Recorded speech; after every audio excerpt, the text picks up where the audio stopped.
बच्चों,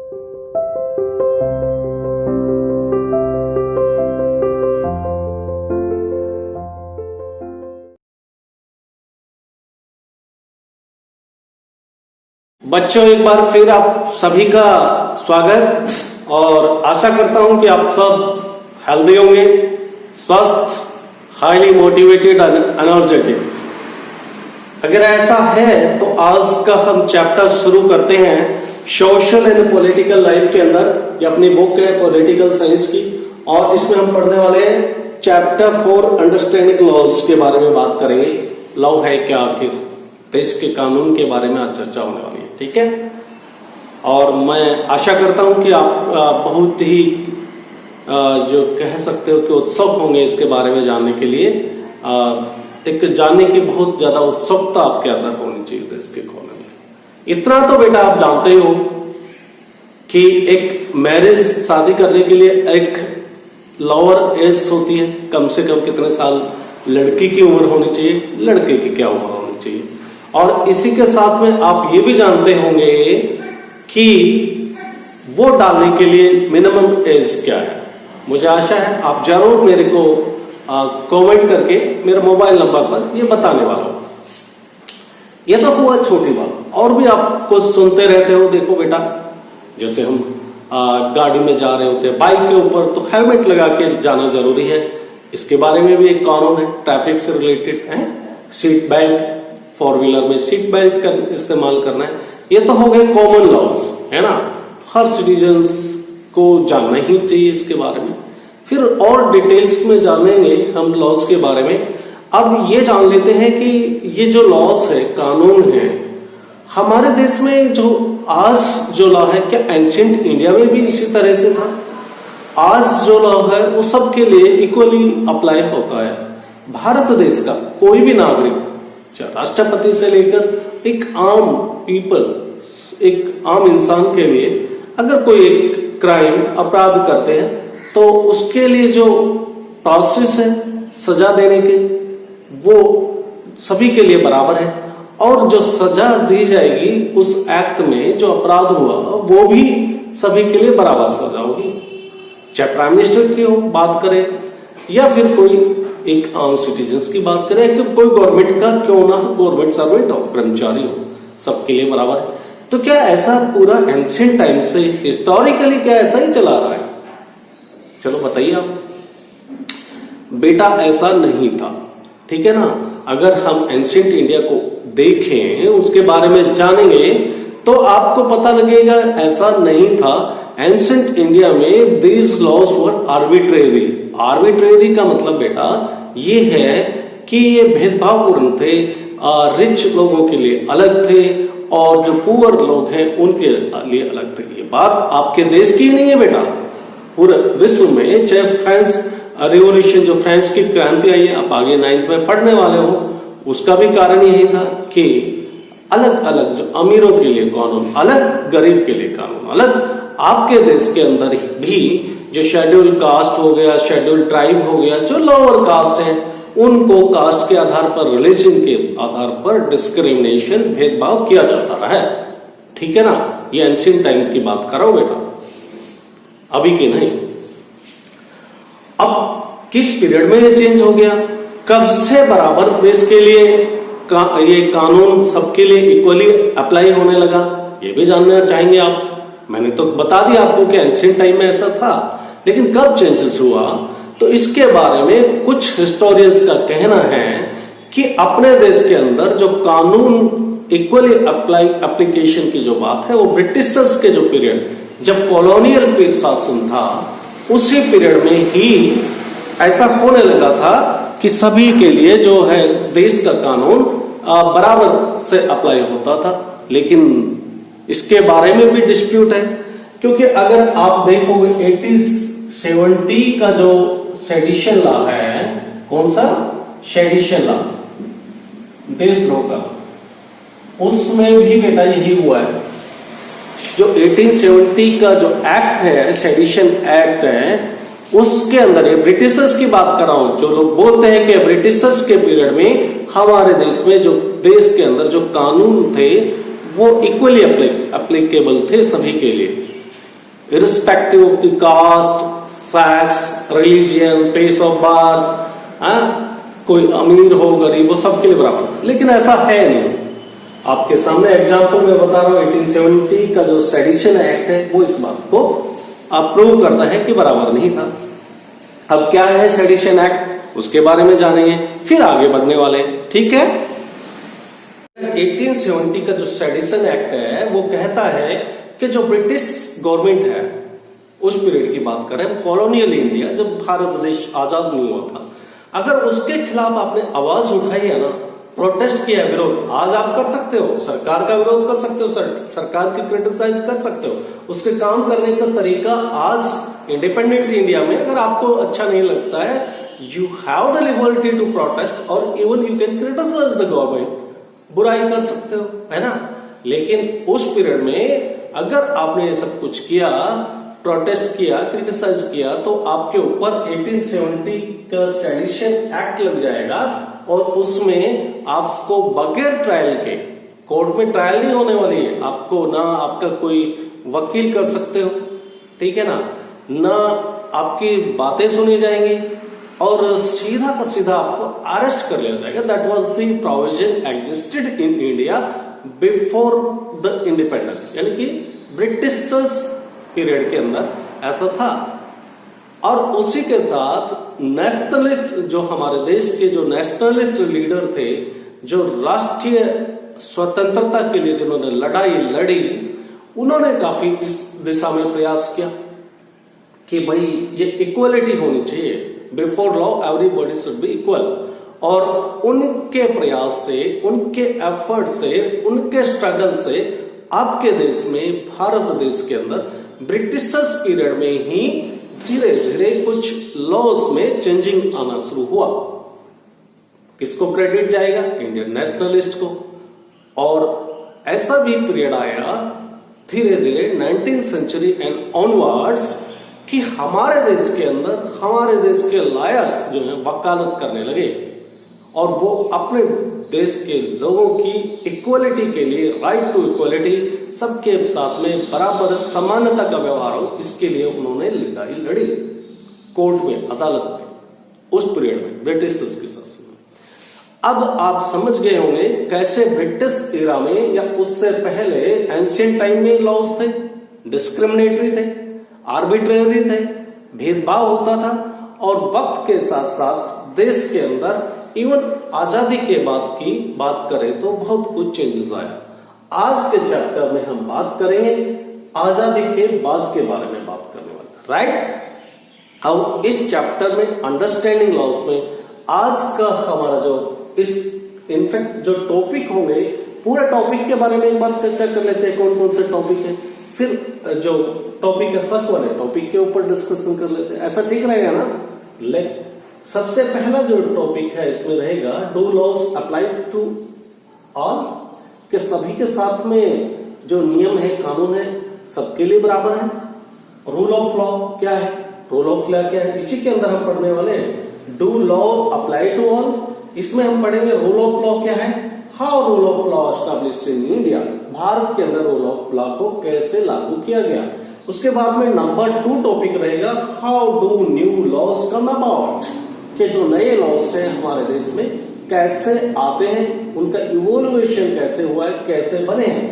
उसके बाद में हम अनपॉपुलर और कंट्रोवर्शियल लॉज के बारे में जानेंगे कि कुछ तो कानून ऐसे भी होते हैं, चाहे वो ब्रिटिश पीरियड में रहा हो, जैसे कि हमने 1870 का सेडिशन एक्ट के बारे में बात की, या फिर आज हमारे देश में जैसे सिटीजन अमेंडमेंट एक्ट आया है, उसका विरोध हो रहा था 3-4 महीने पहले, आपने देखा होगा, राइट। तो कुछ ऐसे भी कानून बन जाते हैं, देश की पार्लियामेंट जो कानून बनाती है उसमें ऐसे कानून भी हैं जो कंट्रोवर्शियल हो जाते हैं, जो अनपॉपुलर हो जाते हैं, जिसको देश की जनता का कुछ हिस्सा स्वीकार नहीं करता। ठीक है बेटा, तो ये सब कुछ चर्चा होगा। आज हम बात कर लेते हैं do laws apply to all, क्या भारत देश में देश का कानून सबके लिए बराबर है क्या? जी हाँ, रूल ऑफ लॉ यहां पर चलता है। राइट टू इक्वालिटी है। रूल ऑफ लॉ का मतलब everybody is equal before the law irrespective of the caste, religion, sex, male, female, या फिर आप बात करें अमीर गरीब, देश के अंदर रहने वाले सब सिटीजन के लिए देश का कानून सबसे सर्वोपरि है। चाहे राष्ट्रपति, प्रधानमंत्री या उसके कैबिनेट मिनिस्टर या कोई और जनता के बीच में जिसकी अच्छी छवि हो, या फिर एक सामान्य नॉर्मल इंसान मेरा जैसा आपके जैसे, उनके लिए कानून की नजरों में सब बराबर है। अगर एक अपराध किया तो एक प्रोसीजर है, उस प्रोसीजर को, उस प्रक्रिया को अपनाते हुए उनको सजा के लिए जो भी प्रोविजन हमारे कॉन्स्टिट्यूशन मेकर्स ने, जो देश का कॉन्स्टिट्यूशन बना था, ठीक है ना, 1946 में आपको पता है कि कॉन्स्टिट्यूशन बनाना शुरू किया था और वो तैयार हो गए 26 जनवरी 1950 से हमारे देश के अंदर कानून लागू हो गया। देश का जो कानून बनाने वाली थी वो कॉन्स्टिट्यूएंट असेंबली थी, ठीक है ना, उसको क्या बोलते हैं, कॉन्स्टिट्यूएंट असेंबली। तो वो जो बनाया वो सबके लिए बराबर है, ठीक है ना, उसमें कोई भेदभाव नहीं। यहां तक मुझे उम्मीद है कि आप समझ गए होंगे। आगे बात करते हैं। हमारा जो नेक्स्ट टॉपिक का जो पार्ट होने वाला है, फर्स्ट टॉपिक का ही part, how rule of law was establish in India. भारत में जो रूल ऑफ लॉ है कैसे एस्टैब्लिश हुआ, कैसे लागू हुआ। भाई मैंने बेटा अब सभी को बताया कि भारत देश आजाद होने के साथ साथ ही उनका आजादी से पहले ही 1946 से हमारे देश का कॉन्स्टिट्यूएंट असेंबली बनाई गई, जिनको जिम्मेवारी दी कि देश के लिए कॉन्स्टिट्यूशन बनाने की, संविधान बनाने की। और वो उस कॉन्स्टिट्यूशन के अंदर हमने देश के लिए, एक इंडिपेंडेंट इंडिया के लिए किस तरह के कानून हो, ये तो हमारा स्ट्रगल जो था ना, इंडिपेंडेंस इंडिया के लिए जो स्ट्रगल चला था बेटा, उसी में ही इट वाज फाइनली डिसाइडेड कि जो हमारा देश होगा वो डेमोक्रेटिक देश होगा, और डेमोक्रेटिक देश के अंदर प्रजातंत्र में सब लोग इक्वल होंगे, कानून की नजरों में किसी के साथ कोई भेदभाव नहीं होने वाला है, ठीक है ना। तो ये it was the constituent assembly जिसने कि आपके देश का कॉन्स्टिट्यूशन तैयार किया, और इसने जो है रूल ऑफ लॉ एस्टैब्लिश किया। इसके अंदर आपके जो देश में जो कानून लागू होने वाले हैं उसके बारे में पूरा चर्चा की गई। कैसे हम किसी के साथ में छुआछूत नहीं कर सकते हैं, सबको फ्रीडम है, एक्सप्रेशन, आपको विचार रखने की आजादी है। साथ में अगर किसी के साथ में उसके फंडामेंटल राइट्स का जो मौलिक अधिकार है उसका वायलेशन है तो होता है, तो वो सुप्रीम कोर्ट में इसकी गुहार लगा सकता है। बहुत सारे और कानून देश की सरकार के बारे में, सरकार कैसे काम करने वाली है, सरकार के कितने अंग होंगे। और जैसा कि आप जानते हो बेटा, हमारे देश के अंदर कानून बनाने का जो पावर है वो किसके पास में है, किसके पास में है, आपके पार्लियामेंट के पास। किसके पास है बेटा, अरे बोलो बेटा, किसके पास है, पार्लियामेंट के पास। आपके देश में जो कानून बनाएंगी, कानून बनाने की रेस्पॉन्सिबिलिटी पार्लियामेंट के पास है। कॉन्स्टिट्यूशन ने उसको दे दिया पार्लियामेंट को, भाई आपका काम है देश के लिए अंदर कानून बनाना। और ये आपको पता ही है, पार्लियामेंट के अंदर लोकसभा और राज्यसभा है, और लोकसभा के जो मेंबर्स है उसको जो जनता ने चुन के भेजा है। आप जिनकी एज अबाउ 18 ईयर्स अब हो जाएगी तब आप भी वोट डालने वाले हो। और ये जो कहलाएंगे रिप्रेजेंटेटिव जो चुन के जाएंगे, ये पार्लियामेंट में बैठेंगे लोकसभा के अंदर, और राज्यसभा के जो रिप्रेजेंटेटिव है उनका चुनने का थोड़ा अलग तरीका है, बात कर लेंगे जो चैप्टर में आएगा। ये देश के लिए कानून बनाते हैं। तो how the rule of law was establish, constitution बनाएगा। कॉन्स्टिट्यूशन में कहा कि देश के अंदर कानून बनाने की जो अधिकार है वो देश के पार्लियामेंट को है, और पार्लियामेंट ने आपके देश के लिए काम करना है। यहां तक मुझे आशा है कि आपको समझ में आ गया होगा। How new laws were come about, कैसे आते हैं देश के अंदर नए कानून, कैसे आते हैं। कानूनों की रिक्वायरमेंट वक्त के हिसाब से, परिस्थितियों के हिसाब से चेंजेस होती रहती है, ठीक है ना। अभी तक आपके देश में, जैसे मैंने बेटा अभी कहा, सिटीजन सिटीजनशिप अमेंडमेंट एक्ट नहीं आया था।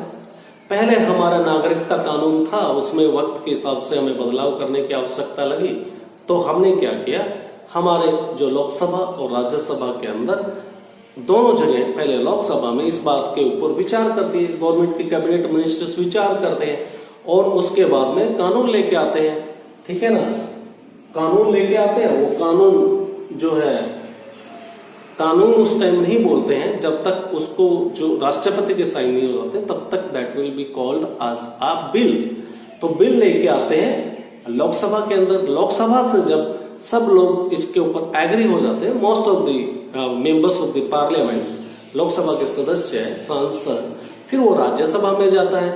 फिर राज्यसभा से भी अगर सब एग्री हो जाते हैं 2/3 मेजोरिटी से, जो टोटल मेंबर्स उसके 2/3 इस पे एग्री होके हस्ताक्षर कर देते हैं, तो फिर ये राष्ट्रपति के पास जाता है और फिर ये देश के लिए कानून बन जाता है और हम लोग अप्लाई करते हैं। इसमें वक्त के हिसाब से अमेंडमेंट करने की जरूरत होती है। जैसे कि आपका एक हिंदू लॉ होता था, कौन सा, हिंदू लॉ।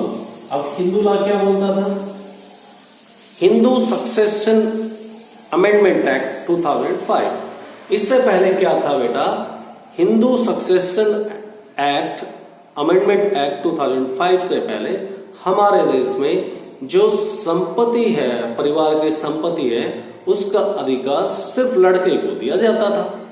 लेकिन 2005 में हमने क्या किया, हमारे देश की पार्लियामेंट ने एक हिंदू सक्सेशन अमेंडमेंट एक्ट लेके आए और इससे हमने देश के कॉन्स्टिट्यूशन के अंदर कुछ संविधान में चेंजेस लाए और अब चाहे पत्नी हो, चाहे घर की बेटी हो, बेटा हो, सबको बराबर संपत्ति का अधिकार है, प्रॉपर्टी का।